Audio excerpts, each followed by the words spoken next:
O novo censo começa a reunir este mês dados da população em situação de rua aqui do Distrito Federal. É um novo censo. Isso, porque a última pesquisa apontava um total de quase 3.000 pessoas vivendo nas ruas. Arthur Bernardi aqui com a gente para falar sobre esse censo, então, e essa população que a gente sabe que desde a pandemia aumentou bastante. Nessa época de fim de ano também aumenta, uma situação muito delicada, né, Arthur? Oi, Luísa. Oi, Fred. Um ótimo dia a todos mais uma vez. Justamente, a gente tem essa percepção nítida, né? E a gente conversa e acompanha a situação na rua. Isso é um fato, que a população de rua, infelizmente, vem aumentando aqui em Brasília, assim como em várias outras grandes cidades brasileiras, principalmente, né? Justamente por isso essa pesquisa é tão importante. Essa pesquisa que vai ser realizada pelo Instituto de Pesquisa e Estatística do Distrito Federal, em parceria com a SEDES, que é a Secretaria de Desenvolvimento Social do Governo do Distrito Federal. Esse último censo foi realizado em 2022, como você mencionou, Luísa, apontou quase 3.000 moradores de rua. Porém, é importante que seja feito de novo esse diagnóstico, porque os dados do governo federal, naquele próprio ano relacionado ao CAD único, apontavam aí já 7.000. Então, tinha uma diferença de 3.000 pessoas em situação de rua nos dados do Distrito Federal e 7.000 do governo federal.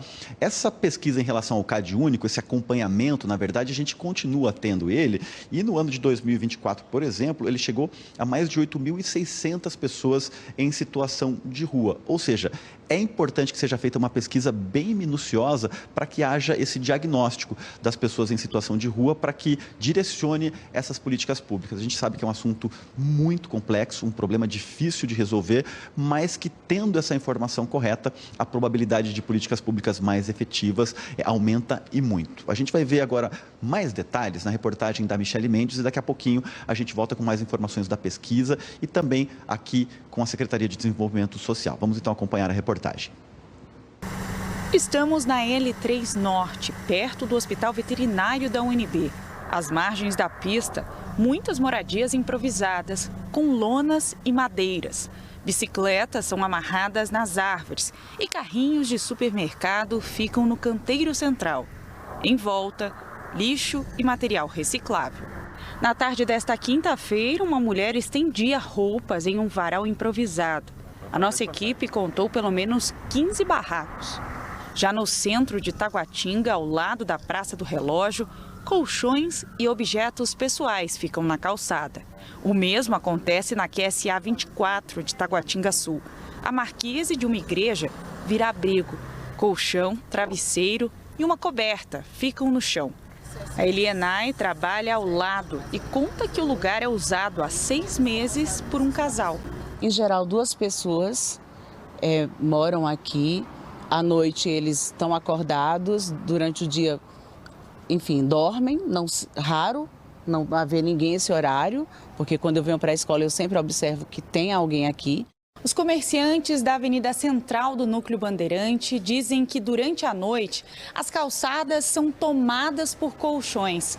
Durante o dia fica muita sujeira, como restos de comida, urina e até fezes.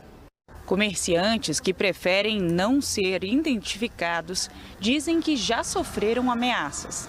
Eles são bem agressivos, eles andam com faca, barra de ferro, facão. Já ameaçou até um motoboy que trabalha comigo, já me ameaçou já as minhas que ficam na frente, deixam camisinha, cocô. Assim fica bem drástico que depois no dia seguinte quando a gente chega, né? Bastante bagunça, muita sujeira. Tem cliente nosso que não vem mais na loja por medo de retaliação.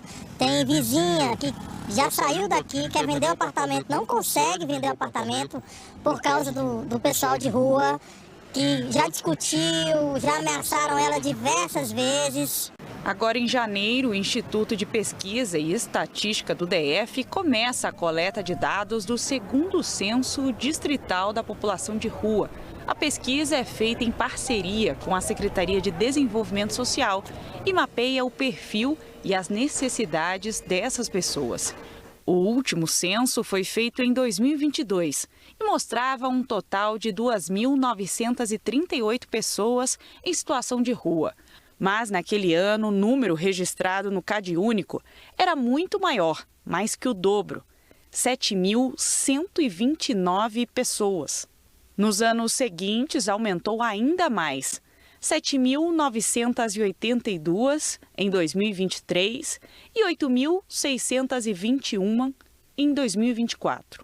O Observatório Brasileiro de Políticas Públicas com a População de Rua da Universidade Federal de Minas Gerais questiona os dados. O número não é esse, o número ele é inferior. Várias prefeituras do Brasil informam esses dados para o governo federal e realizam censos. Brasília fez isso, Belo Horizonte, São Paulo, né? E realizam censos apontando um número assim, infinitamente inferior de pessoas em situação de rua.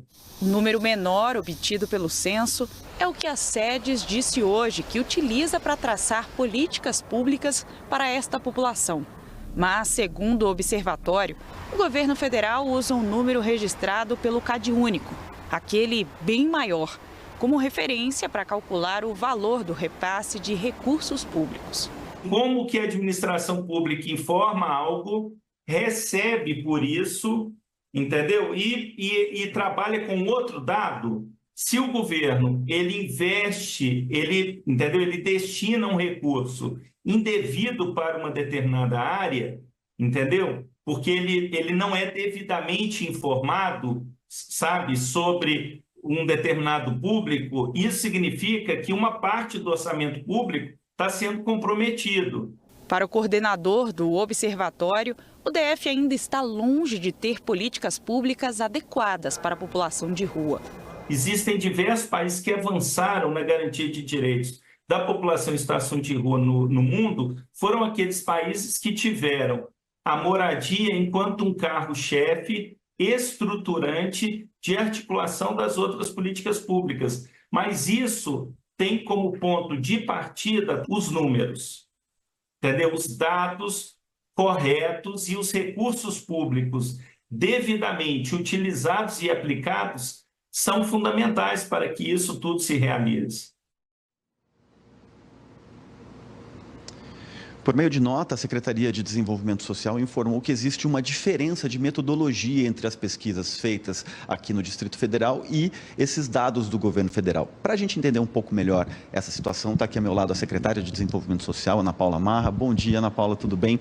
Vamos começar por isso, então, né? Sempre tem esse número do Distrito Federal, na verdade, 2022, deu quase 3 mil, e a gente acompanhando o CadÚnico, quase 9 mil, né? Já está em 8.600.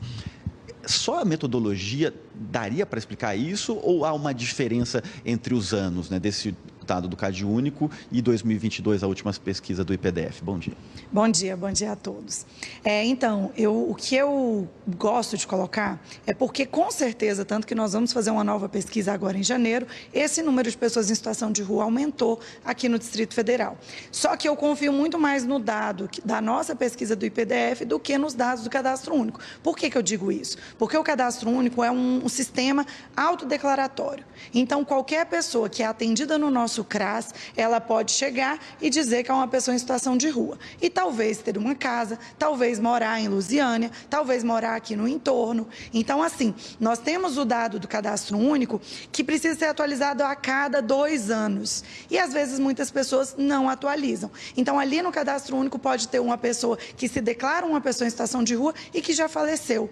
Então, a nossa pesquisa que vai a campo, ela traça muito melhor o perfil daquela pessoa que está em situação de rua. Então, nós fomos em todas as regiões administrativas para fazer essa pesquisa. Então, assim, eu considero o dado mais fidedigno esse do IPDF. Secretária, você mencionou a pesquisa, a gente vai chamar agora uma fala da Jaqueline da Silva Borges, que é coordenadora desse censo que vai ser realizado agora. Vamos ouvir. Nossos pesquisadores passarão pelas 35 regiões administrativas, né, com o objetivo de contabilizar essas pessoas que estão em situação de rua. Além da contabilização, a gente também realiza a aplicação de um questionário um pouquinho menor, com o objetivo de coletar algumas informações sociodemográficas, né? Então, nessa etapa censitária, a gente coleta informações sobre idade, gênero, raça, cor, orientação sexual. A relevância, né, a pertinência de você fazer uma pesquisa como essa se centra realmente em a gente trazer visibilidade para as trajetórias dessas pessoas que estão nessa situação de rua, entender suas necessidades, o que elas demandam, né, para sair dessa situação de rua, e a partir disso também, né, o governo do Distrito Federal conseguir elaborar e implementar políticas públicas que estejam alinhadas à necessidade dessas pessoas. A gente continua a nossa conversa aqui com a secretária de Desenvolvimento Social, Ana Paula Marra. Ana Paula, essa pesquisa, a gente ouviu a Jaqueline falando, qual que é a importância dela para vocês colocarem em prática projetos diferentes, pensarem em soluções aí para esse aumento do número de pessoas em situação de rua?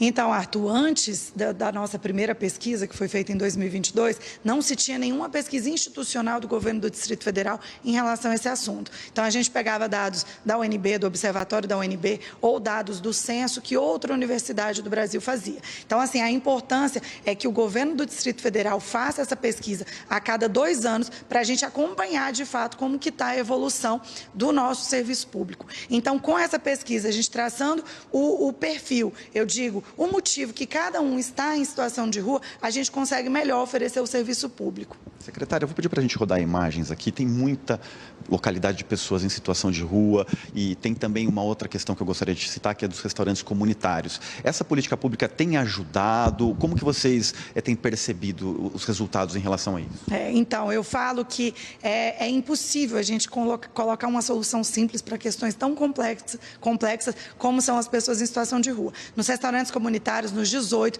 nós temos refeições gratuitas para essa população. Então, assim, o que eu digo é que a assistência social, ela precisa garantir um mínimo para a dignidade para essas pessoas. Então, só em 2024, nós tivemos mais de 1 milhão de refeições que foram servidas para essas pessoas. Secretária, eu peço para você acompanhar comigo agora. Eu vou pedir para a gente rodar uma fala do Rogério Barba, que é uma pessoa muito conhecida aqui em Brasília e que atua de uma forma muito bacana em relação a essa população. Ele tem uma fala aqui que ele vai falar em relação à questão do pernoite, de terem algumas espécies de hotéis para pessoas em situação de rua. Vamos ouvi-lo. Já está na hora do governo também começar a pôr em prática o hotel social. Não adianta você fazer mais uma pesquisa se você não tem aonde colocar essas pessoas.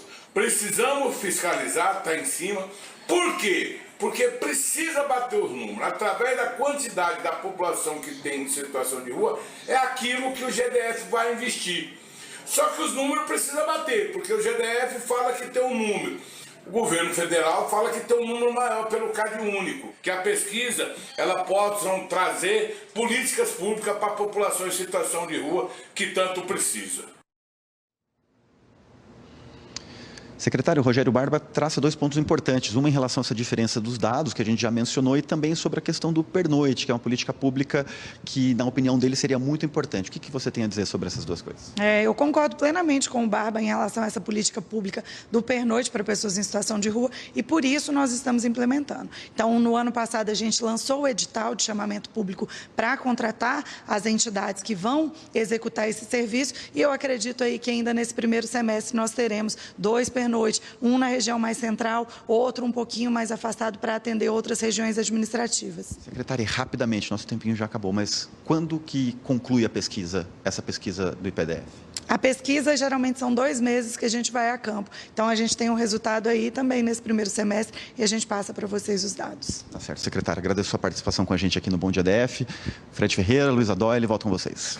Tá certo, Arthur. Muito obrigado. A pesquisa é realmente o primeiro passo de outras políticas públicas que devem ser adotadas para dar apoio a essa comunidade. Muito obrigado. Grande abraço aí para você.